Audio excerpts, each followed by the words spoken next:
Hey, good afternoon. My name is Jermaine Vaughn. I'm going to be talking to you about the Philistine cemetery discovery in Ashkelon, which is modern day Palestine. A little background about it. This excavation was discovered in 2016. I believe it began in 2013. Ashkelon, Israel. It's a landmark archaeological discovery because it's one of the first burials discovered in the land of Philistia. They have other burials that were found, but they're not as old as this one. So some of the ones that have been found recently are believed to be kind of hybrid in acculturation and things like that. But this one is a landmark because it's one of the oldest, dating back from the 11th century to the 8th century BCE, which allows us to look more in depth at the Philistine culture there. It was a large cemetery outside the walls of Ashkelon, containing over 200 individuals, like I've already said, from the 11th to the 8th century. Why is this discovery significant? It allows researchers to do more accurate determination of the origin and the homeland of the Philistines and how they came to settle in Palestine. There are many theories on how the Philistines got to Palestine. Um, from my reading, there's been theories that uh, they attacked Egypt, and then Egypt actually captured them and allowed them to settle in Palestine. To theories that they just settled in Palestine, and that's where they are today. Interesting.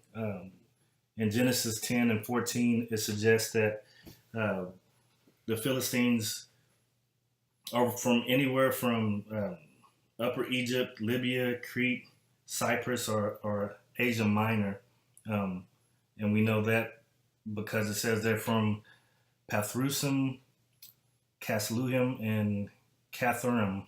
I may have mispronounced those, but further reading on those indicates that they're from any of those areas I just mentioned previously. The majority of archaeological and textual evidence suggests that the Philistine homeland to be somewhere in the Aegean Islands.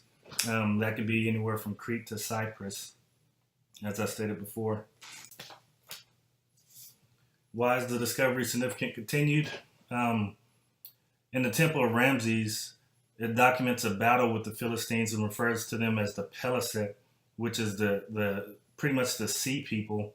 Um, it's believed one of the theories is that they were a confederacy of different states that went along the Mediterranean coast and conquered a lot of land, even from Syria on down.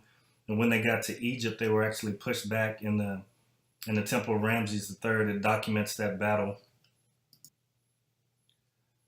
Ashkelon geography. It's the plain. It's located in the plain of Philistia, which in our class we studied this plain. Um, Contains all the areas where the Philistines settled, from Gaza, Ashdod, Akron, Gath, Ashkelon. Interesting scripture, Exodus 13 and 17 says, when Pharaoh let the people go, God did not lead them on the road through the country of the Philistines, though it was a shorter route. For God said if they face war, they might change their minds and return to Egypt. So even though they could have went through the international coastal highway, God led them on the other side of the Dead Sea into Jericho, which is closer to the King's Highway, which we also studied in. The Philistines, what we know about them, um, known for several conflicts, battles. Samson married Delilah, which was a Philistine woman. Samson killed 1,000 Philistines with a donkey's jawbone. We all know David and Goliath. And each of the 5 cities had their own king, Philistine king. Okay, cemetery findings so far. There are different burial practice of nearby Judah and Canaan.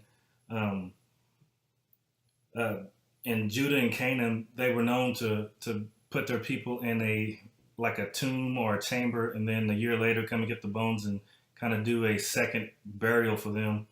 But in Ashkelon, what they found is uh, that the Philistines would put them in a grave, individually or collectively in a big tomb, and they wouldn't do a second burial for them.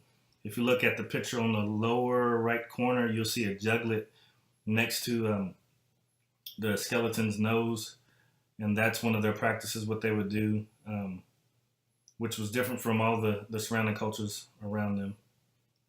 Um, to date, the Philistine area has been conquered by many people, including Judah, Babylon, Persia, the Greeks, Romans. So a lot of what they found is that their burial practices kind of incorporate all of those.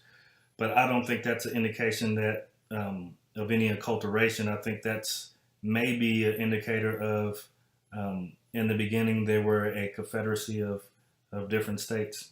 And that's my time.